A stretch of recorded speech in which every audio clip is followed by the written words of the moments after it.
নমস্কার, আমি অঞ্জন দত্ত। শেয়ার বাজারে ক খ গ বা শেয়ার মার্কেট বেসিক এই চ্যানেলে আমার দ্বিতীয় ভিডিও। আজকে আমরা যেটা একটু সম্বন্ধে জেনে নেব সেটা হচ্ছে সাপোর্ট অ্যান্ড রেজিস্ট্যান্স।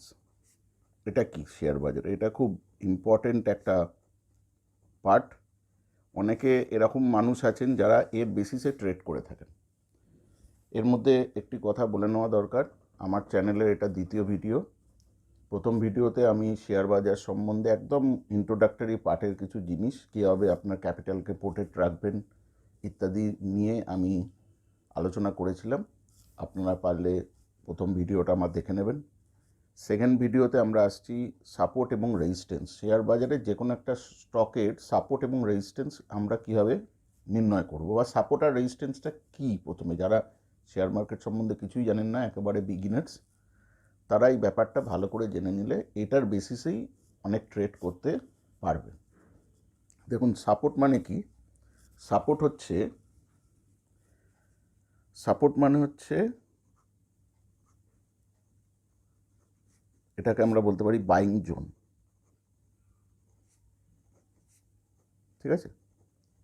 সবসময় সাপোর্ট একটা জোনকে রিপ্রেজেন্ট করে, কোনো একটা পার্টিকুলার প্রাইসকে না, একটা জোনকে রিপ্রেজেন্ট করে। ঠিক আছে? অর্থাৎ যেখানে বায়ার মানে ক্রেতারা বসে আছে জিনিসটা কেনার জন্য। যে কোনো অ্যাসেটের একটা দাম যখন আসে, বা যে কোনো শেয়ারের একটা দাম যখন আসে, তখন ওই দামটা ক্রেতার কাছে খুব গ্রহণযোগ্য মনে হয়। অর্থাৎ ক্রেতারা মনে করে যে হ্যাঁ, শেয়ারের দামটা কমেছে এবং এই দামে এসছে, এখন আমি এই দামে শেয়ারটাকে কিনতে পারি, কারণ শেয়ারটার ফান্ডামেন্টাল যা আছে, কোম্পানির বিজনেস যা আছে, তাতে শেয়ারটা আগামী দিনে ভালো পারফর্ম করবে এবং এখান থেকে অনেকটা উপরে যাবে, তখন আমি সেটা বেচে দেবো। ঠিক আছে? তাহলে সাপোর্ট মানে হলো কি, বাইং জোন, যেখানে বায়াররা বসে আছে। এবার যেহেতু এটা বাইং জোন, তার মানে এখানে সবসময় ডিম্যান্ড কী থাকবে? বেশি থাকবে। তাই এখানে সবসময় এই সাপোর্ট জোনে আমরা যেটা দেখতে পাই সেটা হচ্ছে, এখানে সবসময় ডিম্যান্ড মানে যেটাকে আমরা বাংলায় বলি চাহিদা, সেটা সবসময় সাপ্লাইকে কী করে? ওভারটেক করে দেয়। অর্থাৎ এখানে ওই পার্টিকুলার প্রাইস লেভেলে বা ওই প্রাইস জোনে এসে ওই শেয়ারগুলির চাহিদা ওই শেয়ারগুলির যোগান অপেক্ষা কী থাকে? বেশি থাকে। ঠিক আছে? কারণ ক্রেতারা ওই দামে ওই শেয়ারটা কিনতে আগ্রহী, ক্রেতারা ওই দামে বসে আছে শেয়ারটা কেনার জন্য। তার জন্য ওইখানে সবসময় চাহিদা বেশি থাকে আর যোগানটা কম হয়ে যায়। যেহেতু চাহিদা বেশি, সবসময় যোগানটা তার থেকে কমে যায়। এবং আমরা জানি যে একটা অর্থনীতির একদম প্রাথমিক সূত্র বলা যায় যে যদি ডিম্যান্ড সাপ্লাইয়ের থেকে বেশি থাকে, সেখানে সবসময় কী হয়? প্রাইস কী হয়? বাড়তে থাকে, রাইজ করে। ঠিক আছে? তাহলে যেহেতু ডিম্যান্ড সাপ্লাইয়ের থেকে বেশি আছে, তার মানে রাইজ করছে, তার মানে সাপোর্ট জোনে এসে কোনো স্টকের দাম কী হয়? আবার উপরের দিকে মুভ করতে থাকে। ওকে? তাহলে কোনো একটা শেয়ারের দাম যে লেভেলে এসে আবার উপরের দিকে উঠতে থাকে, সেটাকে আমরা তার সাপোর্ট জোন বা সাপোর্ট বলে থাকি। আশা করি ব্যাপারটা বুঝতে পেরেছেন। ধরুন, শেয়ারের দাম তো কখনো একভাবে একটা স্ট্রেট লাইন ট্রেন্ডে চলে না, এটা সবসময় জিগজ্যাগ ওয়েতে চলে। ধরুন, একটা শেয়ারের দাম এরকম এরকম এরকম এরকম করে নিচের দিকে নামছে। হলো? এরমভাবে নামতে নামতে ধরুন এই লেভেলটায় আসার পর দেখা গেল শেয়ারের দামটা, দেখুন এখানে কী হচ্ছে, শেয়ারের দামটা কিন্তু একটু নিচের দিকে নামছে, ক্রমশ নিচের দিকে নামছে। ঠিক আছে? নেমে এই লেভেলটায় এসে কী হলো, সেটা আবার উপরের দিকে টার্ন আপ করলো। যখনই শেয়ারের দামটা এর থেকে এই পয়েন্টে এসে আবার উপরের দিকে টার্ন আপ করলো এবং ধরুন এটার থেকে আরেকটু বেড়ে গেল, এরকম বেড়ে গেল, তখন আমরা এই জোনটাকে বলতে পারি কি, এর সাপোর্ট জোন। ঠিক আছে? কারণ এখানে কি থাকে? এখানে সবসময় ক্রেতারা বসে থাকে। যেহেতু ক্রেতারা বসে থাকে, তাই এখানে ডিম্যান্ড সবসময় বেশি হয়, সাপ্লাই থেকে অটোমেটিক্যালি প্রাইস রাইজ করতে থাকে। ওকে? তাহলে সাপোর্ট জোন হচ্ছে এমন একটা জোন যেটাকে আমরা বাইং জোন বলি, যেখানে ক্রেতারা বসে থাকে শেয়ারটা কেনার জন্য। তাই এই জোনে এসে প্রাইস কি হয়, যে কোনো শেয়ারের প্রাইস যদি ডাউনওয়ার্ড মুভমেন্ট থাকে, এই জোনে এসে প্রাইসটা কী হয়, আবার আপওয়ার্ড জোনের দিকে সুইং করে যায়। এই যে জায়গাটা, এই যে একটা ডাউনওয়ার্ড ট্রেন্ডে ছিল, সেখান থেকে আপওয়ার্ড ট্রেন্ডে চলে আসছে, এটাকে আমরা বলতে পারি সুইং। এটাকে আমরা কি বলতে পারি, সুইং। হলো? তাহলে আমরা মোটামুটি সাপোর্ট জোন কাকে বলে বুঝলাম। এবার আমরা যদি চলে আসি সেটা হচ্ছে যে তাহলে রেজিস্ট্যান্স কাকে বলছে। রেজিস্ট্যান্সের ঠিক এর উল্টোটা। রেজিস্ট্যান্স হচ্ছে এমন একটা জোন যেখানে সেলাররা বসে থাকে, তার জন্য এটাকে আমরা বলি সেলার জোন। অর্থাৎ ধরুন কোনো একটা শেয়ার আপনি অনেক কম দামে কিনেছেন, এবার শেয়ারটার দাম বাড়ছে বাড়ছে বাড়ছে বাড়ছে, আপনার একটা এক্সপেকটেশন থাকে যে আমি এত পার্সেন্ট দাম বাড়লে আমি এই শেয়ারটা বেচে দেবো। অনেকে আবার কী করে, মার্কেট কন্ডিশন চেক করে যে মার্কেটের নিফটি কত পার্সেন্ট ইনক্রিজ করছে, সেই অনুযায়ী আমি এই শেয়ারটা ছেড়ে দেবো। অনেকে কোম্পানির ফান্ডামেন্টালস চেক করতে থাকে যে কোম্পানি এই কোয়ার্টারের রেজাল্ট কেমন হয়েছে, ঠিক আছে, কোম্পানির পিই রেশিও কী আছে, সেই অনুপাতে ওই শেয়ারটাকে তখন তারা সেখানে বিক্রি করে দিতে চায়। তা যেটাই করার কারণ হোক না কেন, রেজিস্ট্যান্স হচ্ছে এমন একটা জোন যেখানে সেলাররা বসে থাকে। ওই প্রাইসে আসলে তখন যাদের কাছে যারা ওই শেয়ারটা হোল্ড করে আছে তারা ওটা বিক্রি করে দিতে চায়, সেল করে দিতে চায়। তার জন্য রেজিস্ট্যান্সকে আমরা কি বলি এখানে, সেলার জোন। ঠিক আছে? তাহলে সেলার জোনের ক্ষেত্রে কি হয়, এবার এখানে স্বাভাবিকভাবে বুঝতে পারছেন এখানে যেহেতু সবাই বিক্রি করে দিতে চাইছে, তার মানে এখানে সাপ্লাই কি হয়ে যাবে, ডিম্যান্ডের থেকে বেশি হয়ে যাবে। তার মানে এখানে ডিম্যান্ডের থেকে কী হবে, সাপ্লাই বেশি হয়ে যাবে, কারণ সকলেই বিক্রি করে দিতে চাইছে, কেউ কিনতে চাইছে না। সবসময় জানবেন কনজিউমারদের তরফ থেকে বা বায়ারদের তরফ থেকে ডিম্যান্ড আসে, আর সেলারদের তরফ থেকে সাপ্লাই আসে। তাহলে এখানে যেহেতু এটা সেলার জোন, তাই এখানে সাপ্লাইটা ডিম্যান্ডের থেকে বেশি হয়ে যায়। সাপ্লাই ডিম্যান্ডের থেকে বেশি হয়ে গেলে এখানে automatically according to law of demand কী হয়ে যায়, প্রাইস ডিক্রিজ করতে শুরু করে। তাহলে যদি এমনি কোনো একটা জোন দেখতে পাওয়া যায় যেখানে কোনো শেয়ারের প্রাইস হয়তো বাড়ছিল, আস্তে আস্তে আস্তে আস্তে বাড়ছিল, বাড়তে বাড়তে একটা জোনে এসে দেখা গেল ওই প্রাইসটা তার ট্রেন্ডটাকে চেঞ্জ করে দিল, অর্থাৎ আপওয়ার্ড ট্রেন্ডে ছিল, ডাউনওয়ার্ড ট্রেন্ডের দিকে ঢুকে গেল, তখন ওই জোনটাকে আমরা বলতে পারবো ওটা হচ্ছে ওই শেয়ারের রেজিস্ট্যান্স জোন। মানে আমরা যদি এর ছবিটাকে এরমভাবে দেখাই যে ধরুন একটা শেয়ার এরকমভাবে বাড়ছিল, ঠিক আছে, এরমভাবে বাড়ছিল, ওকে, এরমভাবে বাড়তে বাড়তে একটা লেভেলে এসে সে কী করলো, এখান থেকে শেয়ারের দামটাকে রিভার্স ট্রেন্ড হয়ে গেল, অর্থাৎ এই প্রাইসে এসে তারপরে দেখা গেল শেয়ারের দামটা আর বাড়তে পারছে না, এবার আস্তে আস্তে নিচের দিকে নামতে শুরু করছে। তখন এই লেভেলটাকে আমরা কি বলবো, রেজিস্ট্যান্স। ওকে, এই লেভেলটাকে আমরা এটাকে বলবো রেজিস্ট্যান্স। এবং এই যে পার্টটা, এটাও কিন্তু একটা সুইং। ওকে, তাহলে এখানে সুইংটা হয়েছিল কি, এখানে সুইংটা হয়েছিল আপওয়ার্ড থেকে ডাউনওয়ার্ড থেকে আপওয়ার্ডের দিকে, আর এখানে যেটা হলো সেটা হচ্ছে আপওয়ার্ড থেকে ডাউনওয়ার্ডের দিকে। তাহলে ডাউনওয়ার্ড থেকে আপওয়ার্ডের দিকে হলে, অর্থাৎ যেখানে প্রাইস এসে ধাক্কা খেয়ে উপরের দিকে চলে যায় সেটাকে আমরা বলি সাপোর্ট, আর যেখানে প্রাইস ধাক্কা খেয়ে নিচের দিকে নেমে যায় সেটাকে আমরা বলি রেজিস্ট্যান্স। ঠিক আছে, সাপোর্ট লেভেলে বায়াররা বসে থাকে, রেজিস্ট্যান্স লেভেলে সবসময় সেলাররা বসে থাকে। ক্লিয়ার হয়ে গেল? তাহলে মোটামুটি কোনো একটা শেয়ারের সাপোর্ট এবং রেজিস্ট্যান্স কি, আশা করি সেটা বুঝতে পারলেন। এবার আর একটা জিনিস আপনাদের সাথে জাস্ট একটুখানি আলোচনা করে দেওয়া দরকার, সেটা হচ্ছে যে যদি কোনো শেয়ার সাপোর্ট লেভেলকে ব্রেক করে, কোনো শেয়ার যদি সাপোর্ট লেভেলকে ব্রেক করে তাহলে কী হবে, তাহলে যেটা হবে সেটা হচ্ছে ওই শেয়ারটা ওই সাপোর্ট লেভেলকে ব্রেক করে দিল ঠিকই, কিন্তু তার পরের সাপোর্ট লেভেল মানে তার উপরের প্রাইসে যে সমস্ত সেলাররা বসে আছে সেখানে গিয়ে আবার ধাক্কা খাবে। মানে ব্যাপারটা হলো, এই ছবিটাকেই যদি আমরা ধরে নিই যে ধরুন একটা শেয়ার এরকম ডাউন ট্রেন্ডে চলছিল, ঠিক আছে, এইখানে এসে সে কিছুটা উপর দিকে উঠলো, ঠিক আছে, উপর দিকে ওঠার পর তার মানে এখানে কি আমরা দেখতে পাচ্ছিলাম যে এখানে বায়ার এই পয়েন্টে এসে বায়ার সেলারদের থেকে বেশি হয়ে গেছে। এখানে সেলাররা বেশি ছিল তার জন্য দামটা নিচের দিকে নামছিল, এই পয়েন্টে এসে বায়াররা সেলারের থেকে বেশি হয়ে গেছে তার জন্য প্রাইসটা উপর দিকে আসছিল। কিন্তু দেখা গেল যে এখানে বায়ার হয়তো কিছু সময়ের জন্য সেলারের থেকে বেশি ছিল, কিন্তু তারপরে আবার সেলাররা ওই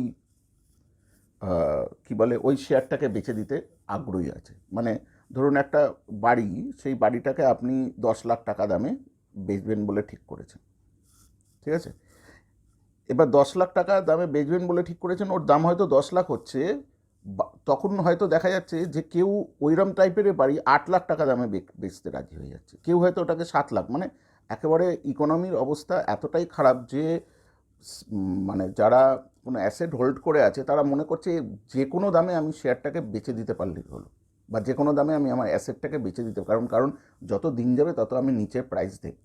তাহলে এখানে কি হচ্ছে, এখানে বায়াররা বেশি আসছে, দাম বাড়ছে ঠিকই, কিন্তু তার পরের মুহূর্তে সেলাররা আবার বায়ারের তুলনায় বেশি পরিমাণ হয়ে যাচ্ছে, সেলাররা বায়ারকে কী করছে, ওভারটেক করে নিচ্ছে, তখন আবার প্রাইস কী হবে, এই সাপোর্ট যে লেভেলটা ছিল সেটাকে ব্রেক করে চলে যাবে। যদি কখনো এই শেয়ারের প্রাইস এই সাপোর্ট লেভেলকে ব্রেক করে, তখন কিন্তু সেটা আরও খুব দ্রুত নিচের দিকে আসে, এবং তারপরে হয়তো অন্য কোনো একটা জোন রয়েছে যে জোনে আবার সেলাররা বসে আছে সেখানে আসে, সেটাকে যদি আবার ব্রেক করে তাহলে কী হবে, আরও নিচের দিকে নামবে। যদি সেটাকে ব্রেক করতে না পারে, ঠিক আছে, তাহলে কিন্তু সেখানে মানে এইখানে বায়াররা, সরি আমি সেলারের কথা বলছি বারবার, এইখানে সেলাররা এখানে বায়ারের তুলনায় বেশি হয়ে গেছে, তার জন্য প্রাইসটা নিচের দিকে নেমে যাচ্ছিল, এইখানে কিন্তু আবার বায়াররা বসে আছে জিনিসটাকে কেনার জন্য। তাহলে এই শেয়ারটা যদি এখানে বায়াররা কেনার সত্ত্বেও সেলার বেশি হয়, তাহলে কিন্তু প্রাইস আরও নিচের দিকে যাবে। কিন্তু এখানে যদি দেখা যায় যে না, এখানে বায়ার যথেষ্ট বেশি আছে, সেলার তত নেই, তাহলে এখান থেকে প্রাইস কী হবে, উপর দিকে মুভ করে চলে যাবে। ঠিক আছে, এটাকে আমরা বলি কোনো একটা সাপোর্ট ব্রেক করলে তার নিচের সাপোর্টকে চলে আসা, এই সাপোর্ট ব্রেক করলে তার নিচে কোনো একটা সাপোর্ট আছে সেইখানে এসে ধাক্কা খাবে। ঠিক আছে, এবার যদি কি ফার্স্ট সাপোর্টকে ব্রেক করে তখন সেটাকে আমরা S1 বলি, সেকেন্ড সাপোর্টকে কাছে এসে সেটা যদি ঘুরে যায় তখন S2, এটাকে ব্রেক করলে আবার কোনো না কোনো সাপোর্ট আছে যেটাকে আমরা S3 বলবো। ওকে, তাহলে মোটামুটি একটা যদি সাপোর্ট লেভেল ব্রেক করে তার মানে বুঝতে হবে ওই শেয়ারটা একেবারে ডাউন ট্রেন্ডে রয়েছে, এবং মানে ফার্স্ট সাপোর্ট ব্রেক করলে সেকেন্ড সাপোর্ট ব্রেক করলে থার্ড সাপোর্ট, এই হিসাবে সে এগোতে থাকবে। ওকে, এগুলো নিয়ে আমি আরও আলোচনা করব যখন ট্রেন্ড নিয়ে আলোচনা করব। এখন শুধু সাপোর্ট এবং রেজিস্ট্যান্স ব্যাপারটা বুঝে নিন। ঠিক একই রকমভাবে রেজিস্ট্যান্স লেভেল যদি ব্রেক করে, যদি করে তাহলে ঠিক উল্টো ঘটনাটা হবে। এখানে কি হবে, কোনো একটা শেয়ার আপওয়ার্ড মুভমেন্টে ছিল, একটা রেজিস্ট্যান্সে গিয়েছে, নিচের দিকে নামছিল, কিন্তু আবার বায়াররা সেটাকে কি করলো, এখানে তার দামটাকে বাড়িয়ে দিল। অর্থাৎ এখানে সেলাররা ছিল, এখানে সেলাররা বায়ারের তুলনায় বেশি হয়ে গেছিলো, কিন্তু এখানে বায়াররা আবার বেশি পরিমাণে চলে আসার ফলে আবার দামটা এখান থেকে বেড়ে যাচ্ছে। তখন হয়তো দেখা যাবে ওর উপরে কোনো একটা আবার লেভেলে এখানে সেলাররা বসে আছে, তারা আবার এটাকে এই প্রাইসে সেল করবে। যদি এখানেও আবার বায়ার বেশি হয়ে যায় তাহলে এটা এখান থেকে আরও উপর দিকে উঠে যাবে, আর যদি এখানে বায়ার কম থাকে, সেলার বেশি হয়ে যায়, তাহলে আলটিমেটলি প্রাইসটা নিচের দিকে নামবে। তাহলে এক্ষেত্রে প্রথম রেজিস্ট্যান্সটাকে আমরা R1 বলবো, সেকেন্ড রেজিস্ট্যান্সটাকে R2 বলবো। সাধারণত দেখা যায় কোনো শেয়ার যদি আপ ট্রেন্ডে থাকে তাহলে সে এক একটা রেজিস্ট্যান্স ব্রেক করে উপর দিকে যায়, কোনো শেয়ার যদি ডাউন ট্রেন্ডে থাকে তাহলে সে এক একটা সাপোর্ট লেভেল ব্রেক করে নিচের দিকে চলে যায়। ঠিক আছে, তাহলে মোটামুটি আমরা সাপোর্ট এবং রেজিস্ট্যান্সে এটা বুঝলাম যে সাপোর্ট লেভেলে বায়াররা বসে থাকে, রেজিস্ট্যান্স লেভেলে সেলাররা বসে থাকে, এবং সাপোর্ট লেভেলে এসে প্রাইস কি হয়, ডাউন ট্রেন্ড থেকে আপ ট্রেন্ডের দিকে সুইং করে যায়, আর রেজিস্ট্যান্স লেভেলে প্রাইস কোনো স্টকের প্রাইস সে আপ ট্রেন্ড থেকে ডাউন ট্রেন্ডের দিকে শিফট করে যায়। ঠিক আছে, কিন্তু কোনোভাবে যদি ওই ফার্স্ট সাপোর্ট লেভেলকে ব্রেক করে তাহলে তার সেকেন্ড সাপোর্ট লেভেল তৈরি থাকে, সেখানে সে গিয়ে ধাক্কা খায়, সেটাকে ব্রেক করলে থার্ড সাপোর্ট লেভেল। ঠিক একই রকমভাবে যদি কোনোভাবে রেজিস্ট্যান্স লেভেলকে কোনো শেয়ার ব্রেক করে তাহলে তার পরের রেজিস্ট্যান্স লেভেল, এবং সেটাকেও যদি ব্রেক করে তাহলে তার পরের রেজিস্ট্যান্স লেভেলে চলে আসে। তাহলে এইটা সাধারণত আমরা দেখি কোনো শেয়ার আপ ট্রেন্ডে থাকলে, এটা আমরা দেখতে পাই শেয়ার ডাউন ট্রেন্ডে থাকলে। ওকে, তাহলে সাপোর্ট এবং রেজিস্ট্যান্স কী ব্যাপারটা সেটা বোঝা গেল। এবার আমি আপনাদের একটা জাস্ট ছবি, লাইভ ছবি জাস্ট একটুখানি দেখিয়ে দিই, তাহলে আপনাদের ব্যাপারটা বুঝতে আরও সুবিধা হয়ে যাবে। দেখুন এইখানে একটা আমি মোবাইলে দেখাচ্ছি, দেখুন এখানে একটা চার্ট রয়েছে, এই চার্টে দেখুন এখানে স্টক প্রাইসটা এরকমভাবে নিচে নেবে, দেখুন এখান থেকে নামছিল, নেবে এই পয়েন্টে এসে কিন্তু প্রাইসটা আবার উপর দিকে উঠে যাচ্ছে। তাহলে এই পয়েন্ট থেকে যেহেতু আবার উপর দিকে উঠছে তার জন্য এটাকে আমরা বলছি সাপোর্ট, অর্থাৎ এখানে বায়াররা বসে আছে ওই স্টকটা কেনার জন্য। ঠিক আছে, এবার উপর দিকে ওঠার পর দেখা যাচ্ছে আবার একটা পার্টিকুলার লেভেলে এসে সেখান থেকে আবার প্রাইসটা নিচের দিকে নেমে যাচ্ছে। তার মানে এখানে কেন নিচের দিকে নামছে, কারণ এখানে সেলাররা বসে আছে, তার জন্য প্রাইসটা আবার নিচের দিকে নামছে। আবার হয়তো বায়াররা এই লেভেলে কিনছে, আবার উপর উঠছে, আবার সেলাররা এখানে বিক্রি করে দিচ্ছে, তার ফলে আবার নিচের দিকে নামছে, আবার বায়াররা কিনছে, তার জন্য এটা উপর দিকে উঠছে। ঠিক আছে, তার মানে এই যে একটা মানে স্টকটা একটা নির্দিষ্ট গণ্ডির মধ্যে যে এই যে ট্রেড করছে, এইখানেও কিন্তু অনেকে ট্রেড নিয়ে থাকেন, অর্থাৎ এই লেভেলে কিনে নিয়ে এই লেভেলে বেচে দেন। ঠিক আছে, এইভাবেও সাপোর্ট রেজিস্ট্যান্সের মাধ্যমে অনেকে ট্রেড করে থাকেন। এবার দেখুন এখানে যদি চলে আসি, এই জায়গাটা মানে বারবার ওই শেয়ারটা দেখুন এই রেজিস্ট্যান্স লেভেলে ধাক্কা খাচ্ছে, নিচের দিকে নেমে যাচ্ছিল, কিন্তু দেখুন এই পয়েন্টে আসার পর কী হলো, এখানে দেখুন লেখা রয়েছে ব্রেকআউট। ব্রেকআউট মানে হলো এই পয়েন্টের লেভেলে দেখা যাচ্ছে যে এখানে সেলার থাকা সত্ত্বেও বায়ারের পরিমাণ অনেক বেশি হয়ে গেছে, অর্থাৎ বায়ার সেলারকে ওভারটেক করে নিয়েছে। ঠিক আছে, এবার যেহেতু এখানে বায়ার অনেক বেশি হয়ে গেছে, তার ফলে এখানে কী হয়েছে, ডিম্যান্ড সাপ্লাইয়ের থেকে বেশি হয়ে গেছে, তার জন্য প্রাইস দেখুন এই লেভেলটাকে ব্রেক করে উপরে চলে গেছে। যেই এই লেভেলটাকে ব্রেক করে উপরে চলে গেল, সঙ্গে সঙ্গে দেখুন এই রেজিস্ট্যান্সের উপরে একটা কোনো রেজিস্ট্যান্স লেভেল চলে এলো, অর্থাৎ এখানে নেক্সট লেভেলের সেলাররা বসে আছে, তারা আবার এখানে সেল করবে, আবার প্রাইসটা নিচের দিকে নামবে। ঠিক আছে, আরেকটা জিনিস এখানে বলে নেওয়া দরকার, খুব ইম্পর্টেন্ট, সেটা হচ্ছে দেখুন এখানে প্রথমে সাপোর্ট এখানে ছিল, এখানে রেজিস্ট্যান্স ছিল, যখনই রেজিস্ট্যান্সকে ব্রেক করে শেয়ারটা উপরের দিকে গিয়ে অন্য একটা প্রাইস লেভেলে ধাক্কাকে নিচে যাচ্ছে, মানে অন্য কোনো একটা রেজিস্ট্যান্স লেভেলে ধাক্কা খাচ্ছে, তখন আগের বারে যেটাকে আমরা রেজিস্ট্যান্স বলেছিলাম সেটা এখন কী হয়ে গেল, সাপোর্ট হয়ে গেল। দেখুন এখানে লেখা রয়েছে রেজিস্ট্যান্স বিকাম সাপোর্ট, অর্থাৎ সে ধাক্কা খেয়ে কিন্তু আর এই নিচে আসবে না, সে ধাক্কা খেয়ে এই লেভেলেই আসবে, এখান থেকে কিন্তু আবার আস্তে আস্তে ধাক্কা খেয়ে আবার উপর দিকে যাবে, আবার উপর দিকে যাবে। কিন্তু এখানে আমরা যেহেতু বলেছিলাম একটু আগে যে যদি কোনো শেয়ারের প্রাইস রেজিস্ট্যান্স লেভেল ব্রেক করে, তার মানে ওই শেয়ারটা কি আপওয়ার্ড ট্রেন্ডে আছে, সুতরাং ও কিছুদিন আর কি এরকম এই লেভেলে ঘোরাফেরা করলো, আলটিমেটলি যখন আবার বায়ার বেশি হয়ে যাবে এই পয়েন্টে এসে সেলারের তুলনায়, ও কিন্তু এই রেজিস্ট্যান্স লেভেলকেও ব্রেক করে আরও উপর দিকে উঠে যাবে। এবার এর উপরে হয়তো আরও একটা রেজিস্ট্যান্স লেভেলে আছে, সেখানে আবার কিছুদিন ধাক্কা খাবে, আবার সেখান থেকে মোমেন্টাম গ্যাদার করে সে আরও উপর দিকে উঠে যাবে। ঠিক আছে, তখন আবার কি হয়ে যাবে, যখন এই রেজিস্ট্যান্স লেভেলটাকে ব্রেক করে সে উপরে রেজিস্ট্যান্সে চলে যাবে, তখন এই রেজিস্ট্যান্সটা হয়ে যাবে সাপোর্ট, তার উপরে রেজিস্ট্যান্স থাকবে, এই রেজিস্ট্যান্সটা হয়ে যাবে সাপোর্ট। ওকে, তাহলে এইভাবে কোনো শেয়ারের প্রাইস মুভ করে। আরও একটা দেখুন আপনাদের আমরা দেখাই, এটা আমরা ডাউন ট্রেন্ডে একটা শেয়ারকে দেখাতে পারি। দেখুন এখানে কি দেখতে পাওয়া যাচ্ছে, এখানে আমরা যেটা দেখতে পাচ্ছি, দেখুন শেয়ারের প্রাইসটা নিচের দিকে নামছিল, নেবে এই পয়েন্টে এসে ধাক্কা খেয়ে তখন আবার উপর দিকে উঠছে, তাহলে যেহেতু ধাক্কা খেয়ে উঠছে, তাহলে এখানে ডিম্যান্ড, ক্রেতারা বসে আছে, বায়ার বসে আছে, এখানে ডিম্যান্ড বেশি, সাপ্লাই কম, আবার বাড়ছে। কিন্তু এইখানে আবার সেলাররা বসে আছে, এরা এখানে সেল করে দিচ্ছে, এখানে সাপ্লাই বেশি, ডিম্যান্ড কম, তার জন্য আবার প্রাইসটা নিচের দিকে নামছে, এরমভাবে গিয়ে আবার ধাক্কা খেয়ে আবার নিচের দিকে নামছে। কিন্তু ইভেনচুয়ালি দেখা যাচ্ছে যে সেলার কিন্তু বেশি হয়ে যাচ্ছে।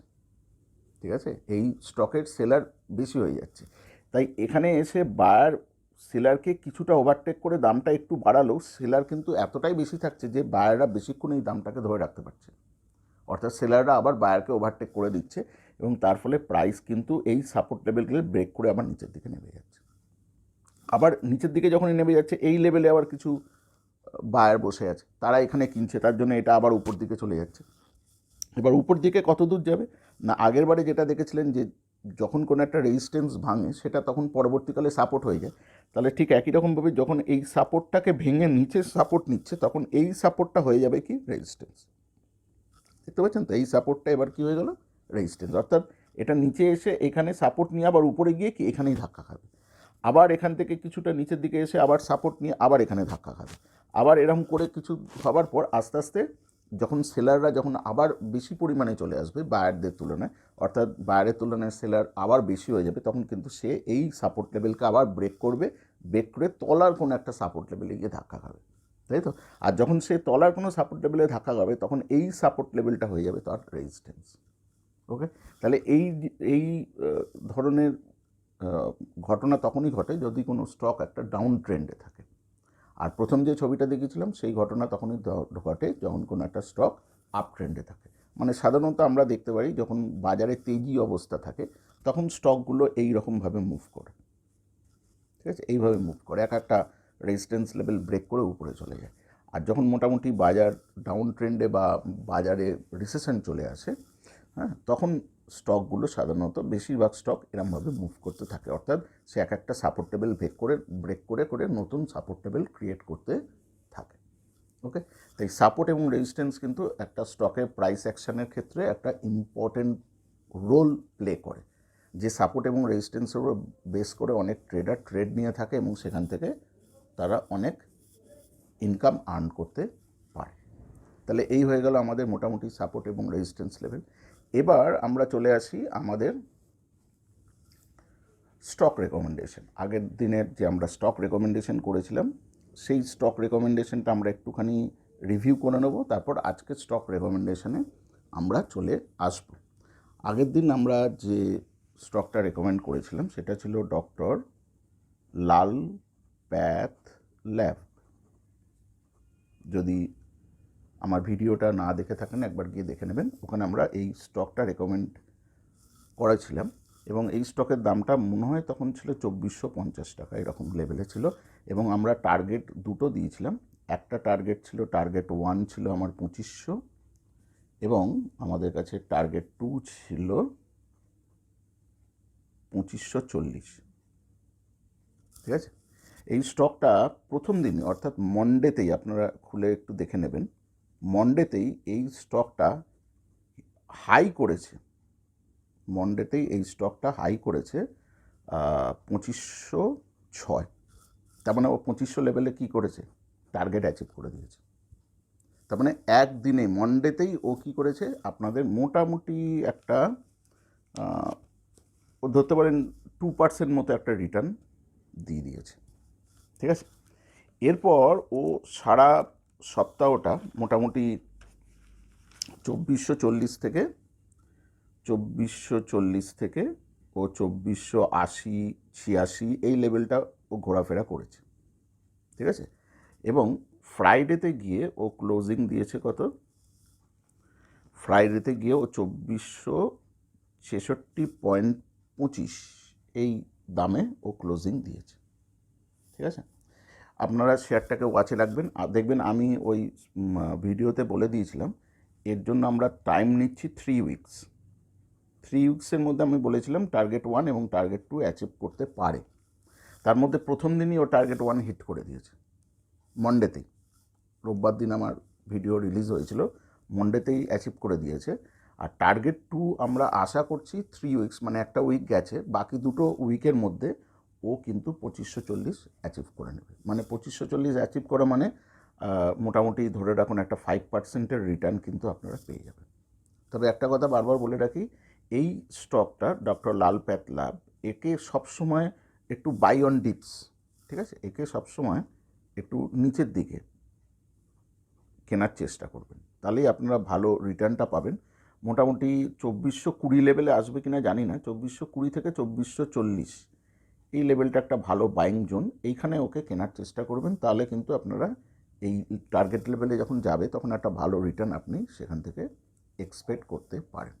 তবে এখানে আমার আর একটা ডিসক্লেমার দিয়ে নেওয়া দরকার, সেটা হচ্ছে আমার কথায় কোনো কিছু কিনবেন না। আমি যে স্টক রেকমেন্ড করছি আপনারা ওয়াচ করুন, কেনার কোনো প্রয়োজন নেই। তখনই আপনি কিনবেন যখন আপনার ফিনান্সিয়াল অ্যাডভাইজার আপনাকে অ্যাডভাইস করবে এই স্টকটা কেনার জন্য, তার আগে কিনবেন না। আমি বলছি মানে কেনার কোনো প্রয়োজন নেই, আপনার স্টকটাকে ওয়াচ লিস্টে রেখে দিন, ওয়াচ করুন স্টকটা কীরকম পারফর্ম করছে।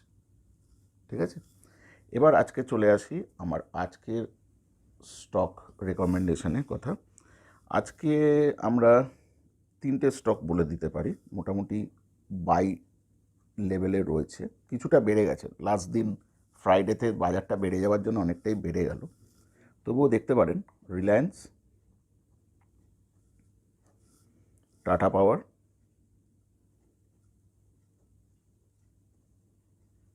আর কোল ইন্ডিয়া, এই 3টে শেয়ার আপনারা একটুখানি ওয়াচে রাখতে পারেন। কেনার কথা বলছি না, আপনারা একটু ওয়াচে রাখুন। মোটামুটি এই মান্থের এন্ডে অথবা সামনে মান্থের ফার্স্ট উইকে এ আপনাকে মোটামুটি 2 থেকে 3% একটা রিটার্ন দেবে, 2 থেকে 3%-এর একটা রিটার্ন পাবেন। তবে সবসময় মাথায় রাখবেন, সবসময় এটাকে মানে যদি আপনার ফিনান্সিয়াল অ্যাডভাইজার এটাকে আপনাকে কিনতে রেকমেন্ড করে, তা বাই অন ডিপস, সবসময় নিচের দিকে পেলে তবেই কিনবেন, ঠিক আছে। মার্কেটটা এখন একটু চড়া রয়েছে, ওই লেভেলে কিনলে রিটার্নটা একটু কম আসবে। সবসময় একটু চেষ্টা করবেন এটা একটু কম দামে কেনা। আমি কোনো প্রাইস টার্গেট দিচ্ছি না, ঠিক আছে, নো প্রাইস টার্গেট, কোনো প্রাইস টার্গেট দিচ্ছি না, কারণ এর প্রচুর বাড়ার জায়গা আছে, প্রচুর বাড়ার জায়গা আছে, তার জন্য এর কোনো প্রাইস টার্গেট আমি দিচ্ছি না। কিন্তু আপনি খেয়াল করে রাখবেন যে মোটামুটি এই মান্থের এন্ডে বা সামনের মান্থের ফার্স্ট উইকের মধ্যে এ আপনাকে 2-3% একটা রিটার্ন দিয়ে দেবে। মানে যে দামেই কিনুন না কেন, মোটামুটি বা আপনারা স্টকটাকে কেনার কথা বলছি না, মানে স্টকটাকে ওয়াচ লিস্টে রেখে দিন। যে দামে এই স্টকটাকে ওয়াচ করতে শুরু করুন না কেন, মোটামুটি 2-3% একটা রিটার্ন চলে আসলে বুঝে যাবেন যে আমার স্টক রেকমেন্ডেশন কতটা ঠিকঠাক ছিল, ঠিক আছে। আর যদি আপনার ফিনান্সিয়াল অ্যাডভাইজার আপনাকে বলে এটাকে বাই করার জন্য, তখন আপনি ভেবে চিন্তে দেখতে পারেন যে কী করবে। ওকে, আচ্ছা, এটা গেল স্টকের। এবার একটা ইম্পর্টেন্ট কথা বলে রাখি, যেটা আমি থাম্বনেইলে বলে রেখেছি, যে ব্যাংক নিফটি থেকে 30% মতো রিটার্ন। সেটার ক্ষেত্রে বলে রাখি যে ব্যাংক একটা তো খুব ভালো জায়গা, ব্যাংক নিফটি এসছে। ব্যাংক নিফটি আমরা লাস্ট দিন মানে ফ্রাইডেতে ক্লোজিং দিল দেখলাম 46,200-র ওপরে, ঠিক আছে। ব্যাংক নিফটি এর ওপর ক্লোজ দিয়েছে, 46,200-র ওপরে ক্লোজ দিয়েছে। এটা একটা ইম্পর্টেন্ট লেভেল ছিল ব্যাংক নিফটির ক্ষেত্রে। আমরা আশা করতে পারি কামিং উইক, যে উইকটা শুরু হতে যাচ্ছে, কামিং উইকে ব্যাংক নিফটি 46,500 অবধি চলে যেতে পারে। এবং যদি মার্কেট সিচুয়েশন ভালো থাকে তাহলে 46,000 থেকে ও 46,900 অবধি চলে আসতে পারে। ওকে, এটা একটু ওয়াচে রাখবেন। ব্যাংক নিফটি কামিং উইকে এই লেভেলটা তো আশা করি ও অ্যাচিভ করেই নেবে, ঠিক আছে। এই লেভেলটাকেও ও চলে যেতে পারে। সুতরাং আপনারা যারা কল পুটে কাজ করেন, একটা 46,500 কল ওয়াচে রাখতে পারেন, ঠিক আছে। 46,500 বা 46,800 কল আপনারা ওয়াচে রাখতে পারেন। তাতে মোটামুটি আপনি দেখবেন যে এক্সপায়ারির আগে আপনি মোটামুটি 25-30% মতো একটা রিটার্ন পাবেন, আশা করা যায়, যদি এর মধ্যে কোনো বড় কোনো ঘটনা না ঘটে। হ্যাঁ, ধরুন কোনো ইন্টারন্যাশনাল পলিটিক্সে কোনো একটা বিরাট বড় চেঞ্জ কিছু চলে এলো, আমাদের জিও পলিটিক্যাল ক্রাইসিস কিছু তৈরি হয়ে গেল, আমাদের ন্যাশনাল পলিটিক্সে কিছু ক্রাইসিস তৈরি হয়ে গেলো, তাহলে সেটা আলাদা কথা, ঠিক আছে। কিন্তু যদি মার্কেটটা যে অবস্থায় আছে সেই অবস্থায় থাকে এবং ফ্রাইডেতে যে লেভেলে ক্লোজিং দিয়েছে সেটাকেই যদি সে ধরে রাখে, তাহলে মোটামুটি আশা করতে পারেন ব্যাংক নিফটি 46,200 থেকে 46,500 এই লেভেলটা তো অ্যাচিভ করবে, এই লেভেলটা তো অ্যাচিভ করে যেতে পারে। এবং সেক্ষেত্রে 46,000 ধরুন 500, 600 বা 700 একটা যদি কল আপনারা ওয়াচ করেন, তাহলে দেখবেন ওটাতে কিন্তু মোটামুটি 25-30% একটা রিটার্ন চলে আসবে, ঠিক আছে। তবে এইগুলো আমি আবার বারবার বলছি, এগুলো আমার রেকমেন্ডেশন, এগুলো কোনো কল না, এগুলো আপনার ফিনান্সিয়াল অ্যাডভাইজারকে জিজ্ঞাসা করে তবেই এইগুলোতে ট্রেড করবেন। আমি বলছি মানে কোনো রকমভাবে কেনার প্রয়োজন নেই। আপনারা এটাকে ওয়াচ লিস্টে রেখে দিন, ওয়াচ লিস্টে রেখে দেখুন যে এই রেকমেন্ডেশনগুলো কতটা ফলপ্রসূ হচ্ছে। যদি ফলপ্রসূ হয় তাহলে ভালো, তাহলে আপনাদের একটা বিশ্বাস আমার প্রতি জন্মাবে এবং আমিও মনে করব আমি যেটা দিচ্ছি, রেকমেন্ড করছি, সেটা কিছুটা হলেও মানুষের কাজে আসছে, ঠিক আছে। তাহলে আজকে এই পর্যন্তই রইল। আপনারা আমার নতুন চ্যানেল, আপনাদের সহযোগিতা এবং সাপোর্ট আমার প্রয়োজন, আপনারা আশা করি সেটা করবেন। চ্যানেলটাকে সাবস্ক্রাইব করুন এবং ভিডিওটাকে লাইক করুন এবং যতদূর সম্ভব এটাকে শেয়ার করুন, যাতে আরও কিছু ক্ষুদ্র বিনিয়োগকারী এই শেয়ার মার্কেট ফান্ডামেন্টালসটা শিখে এই শেয়ার মার্কেটে কিছু টাকা ইনভেস্ট করে তারা সেখান থেকে লাভবান হতে পারে। নমস্কার।